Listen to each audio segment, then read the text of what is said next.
ആകാശവാണി.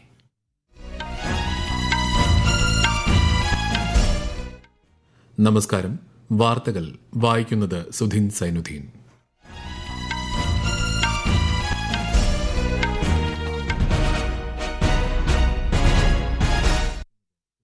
പ്രധാന വാർത്തകൾ.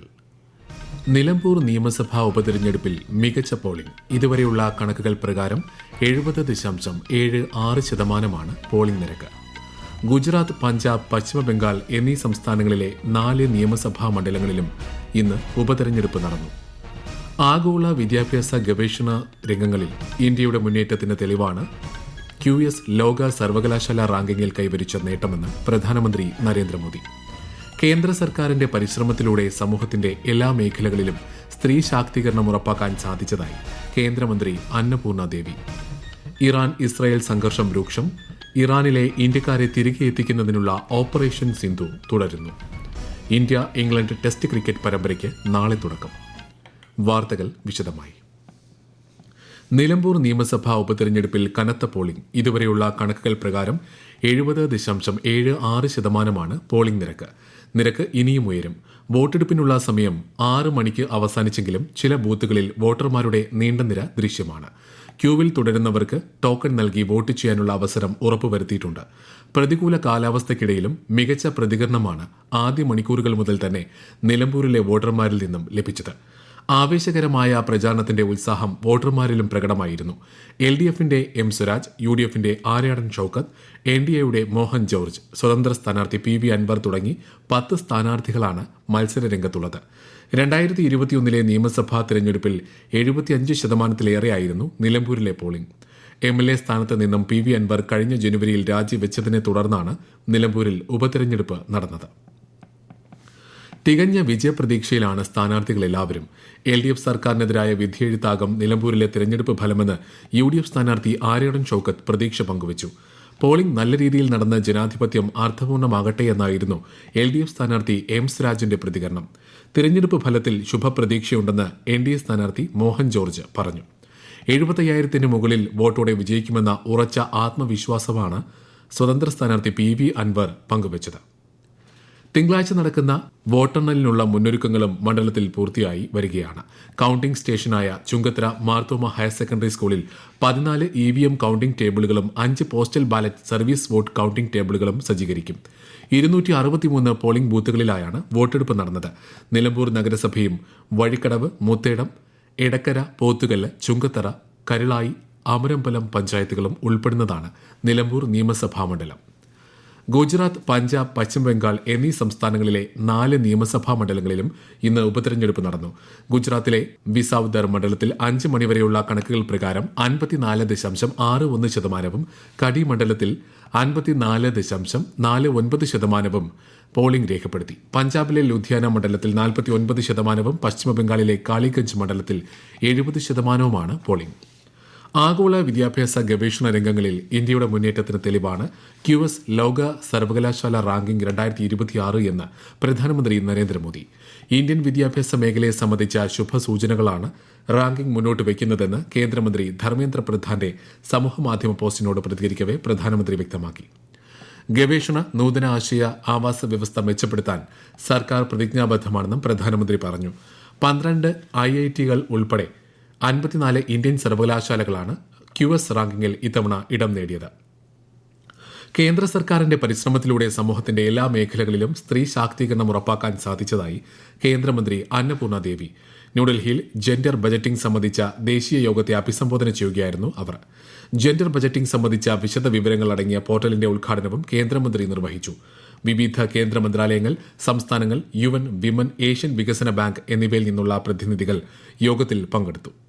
भारत अगर हम देखें तो कई ऐसी योजना, उसके साथ साथ हम महिला बाल विकास विभाग की बात करें तो हमारा सबसे ज्यादा कि हम पोषण के साथ साथ महिलाओं की सुरक्षा, उसकी संरक्षा और महिला सशक्तिकरण की दिशा में काम कर रहे हैं. आज वन स्टॉप सेंटर हमारे 800 से ज्यादा वन स्टॉप सेंटर है, जहां पर हमारी महिलाओं को कोई भी संकटग्रस्त महिला हो, किसी भी समय अगर वो फोन करती हैं तो या वहां पहुंचती है तो उनको हर तरह की सुविधाएं दी जाती है. ഇറാൻ ഇസ്രായേൽ സംഘർഷം 7ാം ദിവസവും രൂക്ഷമായി തുടരുന്നു. ഇസ്രായേലിലെ ടെൽ അവീവിനടുത്തുള്ള 2 പട്ടണങ്ങൾ ഇറാൻ ആക്രമിച്ചു. ടെൽ അവീവ് സ്റ്റോക്ക് എക്സ്ചേഞ്ച് കെട്ടിടവും തെക്കൻ ഇസ്രായേലിലെ ഒരു ആശുപത്രിയും ഇറാന്റെ മിസൈൽ ആക്രമണത്തിനിരയായി. ആക്രമണത്തിൽ 130-ലേറെ പേർക്ക് പരിക്കേറ്റിട്ടുണ്ട്. അതേസമയം ഇറാന്റെ ആരാഖ് ഹെവി വാട്ടർ ന്യൂക്ലിയർ റിയാക്ടറിനെ ആക്രമിച്ചതായി ഇസ്രായേൽ സൈന്യം അറിയിച്ചു. ടെഹ്റാനിലെ സൈനിക കേന്ദ്രങ്ങൾക്ക് നേരെയും ഇസ്രായേൽ വ്യോമാക്രമണം നടത്തി. അതിനിടെ ഇസ്രായേൽ ഇറാൻ സംഘർഷം പരിഹരിക്കാൻ മധ്യസ്ഥതയ്ക്ക് തയ്യാറാണെന്ന് റഷ്യ അറിയിച്ചു. വടക്കൻ ഇറാനിൽ നിന്ന് ഒഴിപ്പിച്ച 110 ഇന്ത്യൻ വിദ്യാർത്ഥികളെയും വഹിച്ചുകൊണ്ടുള്ള ആദ്യ വിമാനം ഇന്ന് പുലർച്ചെ ന്യൂഡൽഹിയിലെത്തി. ഇറാൻ ഇസ്രായേൽ സംഘർഷം അയവില്ലാതെ തുടരുന്ന സാഹചര്യത്തിലാണ് ഇറാനിൽ നിന്ന് പൌരന്മാരെ ഒഴിപ്പിക്കാൻ ഇന്ത്യ ഓപ്പറേഷൻ സിന്ധു ആരംഭിച്ചത്. ഈ മാസം 17-ന് തന്നെ വിദ്യാർത്ഥികളെ എംബസി കരമാർഗം അർമേനിയയിൽ എത്തിച്ചിരുന്നു. ഇന്ത്യക്കാരുമായുള്ള മറ്റൊരു വിമാനവും ഇന്ന് മടങ്ങിയെത്തുമെന്ന് പ്രതീക്ഷിക്കുന്നതായി വിദേശകാര്യ സഹമന്ത്രി കീർത്തി വർദ്ധൻ സിംഗ് അറിയിച്ചു. 350 പേരെയാണ് മടങ്ങിയെത്തുന്നതിനായി ഇതുവരെ അപേക്ഷ നൽകിയതെന്നും മന്ത്രി പറഞ്ഞു. പ്രധാനമന്ത്രി നരേന്ദ്രമോദി നാളെ ബീഹാർ സന്ദർശിക്കും. വിവിധ വികസന പദ്ധതികൾക്ക് പ്രധാനമന്ത്രി നാളെ തുടക്കം കുറിക്കും. സിവാൻ ജില്ലയിൽ നടക്കുന്ന പൊതുസമ്മേളനത്തെയും അദ്ദേഹം അഭിസംബോധന ചെയ്യും. ഈ വാർത്തകൾ ആകാശവാണിയിൽ നിന്ന്. ആകാശവാണി വാർത്തകളും വാർത്താ അധിഷ്ഠിത പരിപാടികളും all India radio news Thiruvananthapuram YouTube ചാനലിലും all India radio news Thiruvananthapuram Facebook പേജിലും AIR ന്യൂസ് _തിരുവനന്തപുരം ഇൻസ്റ്റഗ്രാം അക്കൌണ്ടിലും AIR ന്യൂസ് _TVM X ഹാൻഡിലും ലഭ്യമാണ്. രാജ്യത്തെ ഗോത്ര വിഭാഗങ്ങൾക്കിടയിൽ സമൂലമായ പരിവർത്തനത്തിനാണ് സർക്കാർ പരിശ്രമിക്കുന്നതെന്ന് കേന്ദ്രമന്ത്രി ജുവൽ ഓറാം.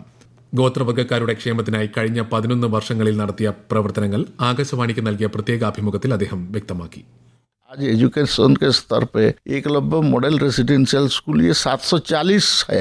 अब केंद्रीय विद्यालय से भी ज्यादा होने जा रहा है. हम लोग जवाहर नवोदय विद्यालय से भी ज्यादा होने जा रहा है. क्वालिटी एजुकेशन दे रहे हैं. फ्री में आपका रहने के लिए, खाने के लिए, कपड़ा से लेके रीडिंग मटेरियल से लेके सब कुछ दे रहे हैं. जनजाति में ये रियली गेम चेंजर है.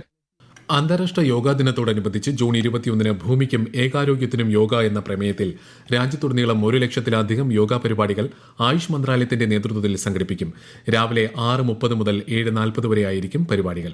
कुछ लोग सोचते हैं योग के लिए फ्लेक्सिबिलिटी चाहिए, लेकिन फ्लेक्सिबिलिटी तो सोच में होनी चाहिए ना कोई बंधन, ना कोई बॉडी टाइप. बचपन हो या 55, व्हील चेयर हो या वर्क फ्रॉम होम, योग सबका हक है. योग जीवन से जब जुड़ता है, एक सहज क्रिया बन जाता है, तो वो प्रतिपल उसका बेनिफिट देता रहता है. आइए इस 21 जून हम सब हिस्सा बने अंतर्राष्ट्रीय योग दिवस का और करें स्ट्रेच एंड चिल योग के साथ. ആന്ധ്രാപ്രദേശിലെ വിശാഖപട്ടണത്ത് നടക്കുന്ന പരിപാടിയിൽ പ്രധാനമന്ത്രി നരേന്ദ്രമോദി പങ്കെടുക്കും. ഇന്ത്യ ഇംഗ്ലണ്ട് ടെസ്റ്റ് ക്രിക്കറ്റ് പരമ്പരയ്ക്ക് നാളെ തുടക്കമാകും. ഇംഗ്ലണ്ടിലെ ലീഡ്സിലാണ് മത്സരം. 5 മത്സരങ്ങളാണ് പരമ്പരയിലുള്ളത്. ശുഭ്മാൻ ഗില്ലാണ് ഇന്ത്യൻ ടീമിനെ നയിക്കുന്നത്. വ്യോമയാന മേഖലയിലെ സുരക്ഷ, യാത്രയ്ക്ക് ലഭ്യമാകുന്ന സൌകര്യങ്ങൾ, എയർലൈനുകളുടെ പ്രകടനം എന്നിവ കേന്ദ്രമന്ത്രി റാംമോഹൻ നായിഡു അവലോകനം ചെയ്തു. മന്ത്രാലയത്തിലെ ഉന്നത ഉദ്യോഗസ്ഥർ ഉൾപ്പെടെ യോഗത്തിൽ പങ്കെടുത്തു.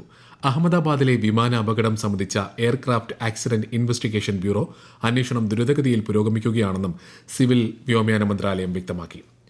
അഹമ്മദാബാദ് വിമാന അപകടത്തിൽ മരിച്ചവരിൽ 211 പേരെ DNA പരിശോധനയിലൂടെ തിരിച്ചറിഞ്ഞു. 189 മൃതദേഹങ്ങൾ ബന്ധുക്കൾക്ക് കൈമാറിയതായി ഗുജറാത്ത് ആരോഗ്യമന്ത്രി ഋഷികേശ് പട്ടേൽ അറിയിച്ചു. അഹമ്മദാബാദ് വിമാന ദുരന്തത്തിൽ മരിച്ച പത്തനംതിട്ട പുല്ലാട് സ്വദേശിനി രഞ്ജിത ഗോപകുമാരൻ നായരുടെ വീട്ടിലെത്തി കുടുംബാംഗങ്ങളെ ആശ്വസിപ്പിച്ച മന്ത്രി സജി ചെറിയാൻ. രഞ്ജിതയുടെ മൃതദേഹം വീട്ടുകിട്ടുന്നതിനായി DNA ഫലം കാത്ത് സഹോദരൻ രതീഷ് 5ാം ദിവസവും അഹമ്മദാബാദിൽ തുടരുകയാണ്. ലണ്ടനിൽ നടന്ന വേൾഡ് ടീം ബേസ് ചാമ്പ്യൻഷിപ്പ് സെമിയിൽ ലോക 1-ാം നമ്പർ താരം ഹൌ യിഫാനെതിരെ ചരിത്ര വിജയം നേടിയ ചെസ് താരം ദിവ്യ ദേശ്മുഖിനെ പ്രധാനമന്ത്രി നരേന്ദ്രമോദി അനുമോദിച്ചു. വിജയം ദിവ്യയുടെ ദൃഢനിശ്ചയം എടുത്തു കാണിക്കുന്നുവെന്നും ഭാവിയിലെ താരങ്ങൾക്ക് പ്രചോദനമേകുന്നുവെന്നും പ്രധാനമന്ത്രി സമൂഹമാധ്യമത്തിൽ കുറിച്ചു. പ്രധാന വാർത്തകൾ വീണ്ടും.